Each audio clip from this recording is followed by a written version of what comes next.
Rusty Solomon, Self-Defense Essentials. Uh, Another tip, you don't want to get hit in the head. You already know that. If somebody attacks you, you don't get hit in the head. Most people won't even punch and swing for your body unless they're some sort of trained fighter.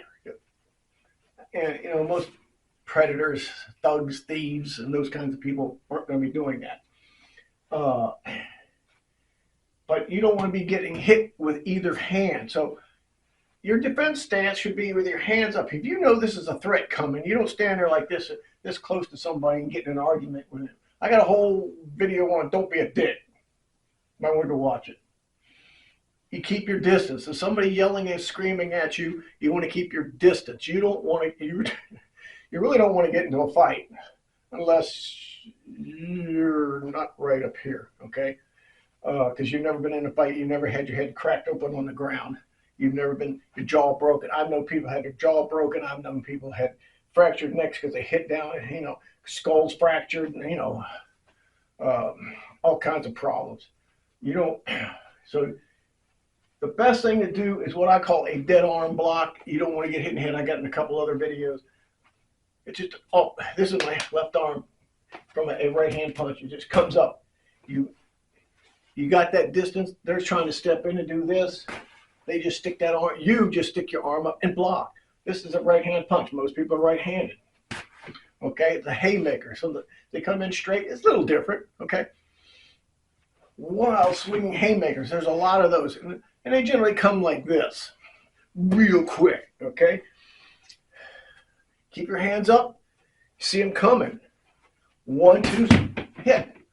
Or if it's the left, then the right, or right, left, strike, palm, eye, whatever. Okay. Takes practice. It's like that. It's coming. It's not a sudden attack like I did in one of these other videos. It's not a sudden attack. It's a threat. And for some reason, they're not backing down. You're trying to get out of it. You're trying to defuse the situation. You need to block something. We call it a dead arm block because your arm it's rigid only at the point of impact. Here, I don't care if you can see it from this angle. Here, it locks right there. Yes, they have this other hand. That's why the other one's up. You can block that in palm strike or eye gouge or throat strike. Depends on how violent you want to be. Okay?